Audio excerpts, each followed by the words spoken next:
पाठ पूजा चैनल में आज हम श्रीमद् भागवत गीता का 11वां अध्याय सुनेंगे। भागवत गीता का 11वां अध्याय विश्वरूप दर्शन योग के नाम से प्रसिद्ध है। इस अध्याय में भगवान श्री कृष्ण अर्जुन को अपना विराट रूप दिखाते हैं, जो संपूर्ण ब्रह्मांड को समाहित किए हुए हैं। अर्जुन जो कुरुक्षेत्र के युद्ध भूमि पर उलझन में हैं, भगवान से उनकी दिव्यता और सार्वभौमिक शक्ति को प्रत्यक्ष रूप से देखने की प्रार्थना करते हैं।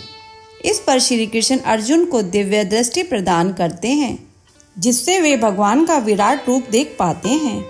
भगवान के इस विराट रूप में अर्जुन को अनगिनत मुख, हाथ और अद्वितीय शक्तियों से युक्त भगवान के रूप दिखाई देते हैं, जो न केवल सृष्टि के सर्जन और पालनहार है, बल्कि संहारक भी हैं। यह रूप इतना भयावह और शक्तिशाली होता है कि अर्जुन भयभीत हो जाते हैं और भगवान से अपने सामान्य रूप में लौटने का अनुरोध करते हैं। इस अध्याय का मुख्य संदेश यह है कि भगवान का स्वरूप अनंत और सर्वव्यापी है। यह अध्याय हमें यह भी सिखाता है कि भगवान की महिमा को सीमित नहीं किया जा सकता। वे हर जगह हर समय उपस्थित हैं। पितृपक्ष के दौरान इस अध्याय का विशेष महत्व है, क्योंकि यह हमें याद दिलाता है कि जीवन और मृत्यु के चक्र में भगवान की महिमा अपरंपार है। इस अध्याय का पाठ करने से व्यक्ति को अपने जीवन के गहरे अर्थ और भगवान की अपार शक्तियों का ज्ञान प्राप्त होता है, जो पितरों की शांति और आत्मिक उन्नति के लिए सहायक हो सकता है। चलिए सुनते हैं भागवत गीता का अध्याय 11। अर्जुन ने कहा, हे भगवान, मुझ पर कृपा करके अत्यंत गुप्त आध्यात्मिक विषयक वचन जो आपने कहे, उनसे मेरा मोह दूर हो गया है। हे कमल नेत्र, मैंने जीवों की उत्पत्ति और नाश का कारण और आपका अक्षय महात्म्य आपके मुखारविंद से विस्तार पूर्वक सुना। हे पुरुषोत्तम, आपने जैसा अपना वर्णन किया वह आपका रूप देखने की मेरी इच्छा है। हे योगेश्वर, हे मधुसूदन, आप यदि मुझको उसको देखने योग्य समझे तो आप अपना वह अवयव रूप मुझे दिखलाइए। श्री भगवान ने कहा, हे पार्थ, नाना प्रकार के नाना वर्णों के और नाना आकार के मेरे शत शत सहस्त्र दिव्य रूपों को देखें। हे भारत, तुम वसु, रुद्र, अश्विनी कुमार, मरुदगण और पहले कभी न देखे थे ऐसे आश्चर्य देखो। हे गुणोकेश, चराचर सहित यह जगत देखो तथा और जो कुछ देखना चाहो यहाँ मेरी देह में देख लो, परंतु इन नेत्रों से मुझे नहीं देख सकोगे, इसलिए मैं तुमको दिव्य नेत्र देता हूँ, उनसे मेरा दिव्य रूप देखो। संजय ने धृतराज से कहा कि हे राजन, इस प्रकार श्री कृष्ण जी ने अर्जुन से कहा कि आपको दिव्य दृष्टि देकर अपना अलौकिक रूप दिखाया। उस विश्व रूप के अनेक मुख और अनेक नेत्र थे, उनमें अनेक अद्भुत दृश्य थे। देह पर अनेक सुंदर सुंदर आभूषण तथा आयुधों में सुसज्जित थे। देह पर दिव्य दिव्य वस्त्र थे, दिव्य गंध शरीर पर लगे थे। उस समस्त आश्चर्य में अनंत देव के सब सुख और मुख दिखाई देते थे। आकाश में यदि हजारों सूर्य की प्रभा एक साथ हो तो उस महात्मा की प्रभा की समानता न कर सकेगी। उस समय अर्जुन ने देवादिदेव के शरीर में अनेक प्रकार से विमल इस समस्त जगत को एकत्रित देखा। तब अर्जुन आश्चर्य से चकित हो गया, उसका शरीर रोमांचित हो गया। उसने शीश नवाकर हाथ जोड़कर कहा, हे देव, तुम्हारी देह में सब देव भिन्न भिन्न प्राणियों के समुदाय कमलासन पर बैठे हुए, देवताओं के ईश ब्रह्मा, संपूर्ण ऋषि और दिव्य सर्पों को मैं देखता हूँ। हे विवेश्वर, तुम्हारे अनेक भुजा, अनेक उदर, अनेक मुख, अनेक नेत्र हैं। तुम्हारा रूप अनंत है। तुम्हारे अंत तथा आदि को नहीं देखता, किंतु समस्त विश्व में तुम्हारा ही रूप देखता हूँ। तुमको किरीट युक्त गदा चक्र धारे चारों ओर से देदीप्यमान तेजो ऋषि, सर्वत्र चमकते हुए अग्नि तथा सूर्य की भांति प्रकाशवान, दुर्भिषय और अपरंपरा देख रहा हूँ। मेरे मत से तुम ही ब्रह्मा जाने की वस्तु, विश्व के महान आधार, नित्य सनातन धर्म के रक्षक, पुराण पुरुष हो। मैं आपको आदि मध्य तथा अंत से रहित अनंत शक्ति, अनंत भुज, चंद्र सूर्य है, नेत्र जिसके ऐसे कांतिमान, अग्नि के सदृश मुख वाला, अपने तेज से इस संपूर्ण संसार को तपते हुए देख रहा हूँ। हे महात्मन, पृथ्वी और आकाश के मध्य का वह अनंत और संपूर्ण दिशाएं आपसे ही व्याप्त हो रही हैं। आपका यह अद्भुत और उग्र रूप देख तीनों लोग व्यथित हो रहे हैं। यह देखो, देवताओं के समूह तुम्हारी शरण आ रहे हैं। उनमें कितने ही भयभीत होकर हाथ जोड़ आपकी प्रार्थना कर रहे हैं। महिषों और सिद्धों का समूह स्वासित कहकर नाना प्रकार से आपकी प्रशंसा कर रहा है।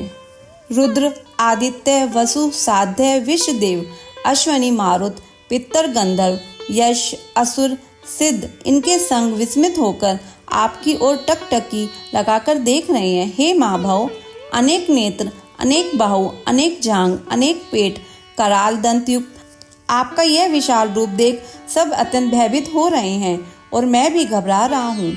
आकाश तक पहुँचे हुए आपके प्रकाशमान अनेक वर्षों से फैलाए हुए मुख के जलने वाले विशाल नेत्रयुक्त तुमको देखकर हे विष्णु मेरा जी घबरा रहा है।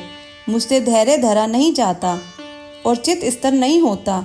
हे देवेश, हे जगनिवास, इन भयंकर दाढ़ों वाले और कालगिन के सदृश आपके मुखों को देखकर मुझे दिशा नहीं सूझती, मैं शांति नहीं पाता, अतएव मुझ पर दया करो।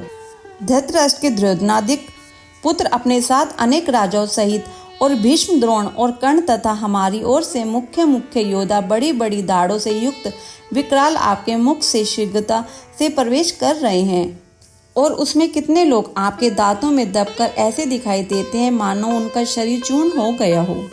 जैसे नदियों की अनेक जल धाराएं जब समुद्र की ओर बहती हैं, वैसे ही ये मनुष्य लोक के वीर आपके प्रज्वलित मुखों में प्रवेश कर रहे हैं। अंगनी में पतंगे जैसे गिरते हैं, यह सब लोग भी अपने नाश के लिए आपके मुख में बड़ी तेजी से प्रवेश कर रहे हैं। हे विष्णु, जलते हुए मुखों के चारों ओर से सब वीरों को निगलकर आप जीभ चाट रहे हैं। आपकी तीक्ष्ण प्रभाएं समस्त संसार को तेज से व्याप्त कर तृप्त कर रही हैं। यह भयानक रूपधारी कौन है?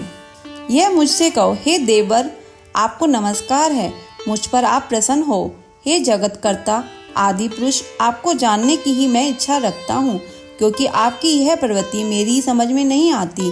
श्री भगवान बोले, संसार का नाश करने वाला मैं उग्र काल हूँ, समस्त जनों का संहार करने के लिए आया हूँ। तुम्हारे युद्ध न करने पर भी यह वीर जीवित न रह सकेंगे, अतएव तुम उठो, शत्रुओं का संहार कर यश को लेकर इस समृद्धशाली राज्य का भोग करो। हे सव्यसाचिन, उनको मैंने पहले ही मार रखा है, तुम केवल निमित्त हो जाओ। मेरे मारे हुए द्रोण, भीष्म, जयद्रथ, कर्ण और अन्य योद्धाओं को मारो। घबराओ मत, युद्ध करो, तुम संग्राम के शत्रु को जीतोगे। संजय ने कहा। इस प्रकार श्री कृष्ण जी के वचन सुन मुकुटधारी अर्जुन हाथ जोड़कर कंपित और भयभीत हुए। प्रणाम कर नम्रता पूर्वक बोले, हे हषिकेश, आपके गुणगान करने से सब संसार प्रसन्न और प्रेम मगन हो रहा है। राक्षस डर कर दिशाओं की ओर भागते हैं और सिद्ध पुरुष आपको नमस्कार करते हैं। सो ठीक है हे महात्मन, हे अनंत, हे देवादेव, हे जगत निवास, आप ब्रह्मा से भी श्रेष्ठ हो। आपको देवता क्यों न नमस्कार करें?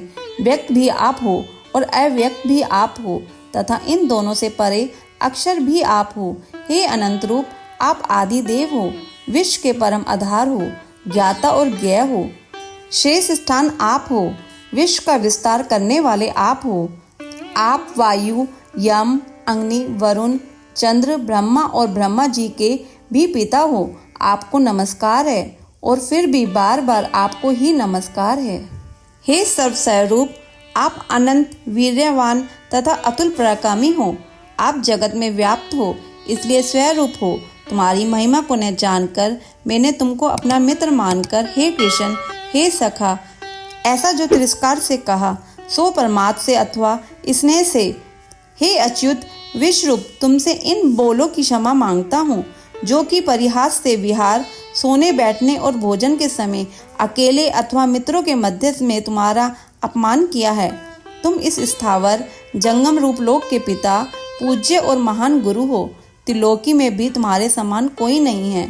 तुमसे अधिक अतुल प्रभाव कहाँ से होगा? इसलिए हे ईश, तुमको सिर झुकाकर प्रणाम करके यही प्रार्थना करता हूँ कि मुझ पर कृपा करो। हे देव, जैसे पिता पुत्र के, मित्र मित्र के और प्रिय प्रिया के अपराधों को क्षमा करता है, वैसे ही तुम मेरे अपराध को क्षमा करो। हे देव, जो पहले कभी नहीं देखा ऐसा आपका रूप देखकर प्रसन्न हूँ और भय से मेरा मन व्याकुल है, इसलिए वही पहला रूप मुझको दिखाओ। और हे देवेश आप प्रसन्न हो जाओ। हे सहस्त्र भाऊ, हे दिव्य मूर्ति, मैं फिर आपको वही किरीट, गदा और हाथ में चक्र धारण किए हुए देखना चाहता हूँ। श्री कृष्ण भगवान ने कहा, हे अर्जुन, मैंने प्रसन्न होकर यह तेजोमय अनंत आग और विश्व रूप अपने योग के प्रभाव से तुमको दिखाया है, जिसको तुम्हारा अतिरिक्त इससे पहले किसी ने नहीं देखा था। हे पांडवों में श्रेष्ठ, मनुष्य लोक में तुम्हारे सिवाय कोई वेदों के अध्ययन, दान, अग्निहोत्रादिक और घोर तपों को करके भी यह रूप धारण किए मुझको नहीं देख सकता। मेरा ऐसा भयानक रूप देख तुम व्याकुल और मूढ़ न हो। भय त्याग प्रसन्नचित होकर फिर तुम मेरा वही रूप देखो। संजय ने कहा, श्री कृष्ण जी ने फिर अपना चतुर्भुज रूप दिखलाया और सौभ्य रूप धारण कर लिया। उस महात्मा ने अर्जुन को जो भयभीत था धीरज बंधाया। अर्जुन ने कहा, हे जनार्दन, आपके इस सौभ्य दिव्य मंगल रूप को देखकर अब मैं प्रसन्नचित्त होकर स्वस्थता को प्राप्त करता हूँ। श्री कृष्ण जी बोले, हे अर्जुन, मेरा यह विश्व रूप तुमने देखा है, इसका दर्शन संभव नहीं है। देवता भी इस रूप के दर्शन की आकांक्षा करते हैं। हे अर्जुन, जैसे मेरा रूप तुमने देखा है, ऐसे रूप को वेदाध्ययन, तप, दान व यज्ञादिक कर्म द्वारा देखना भी असंभव है।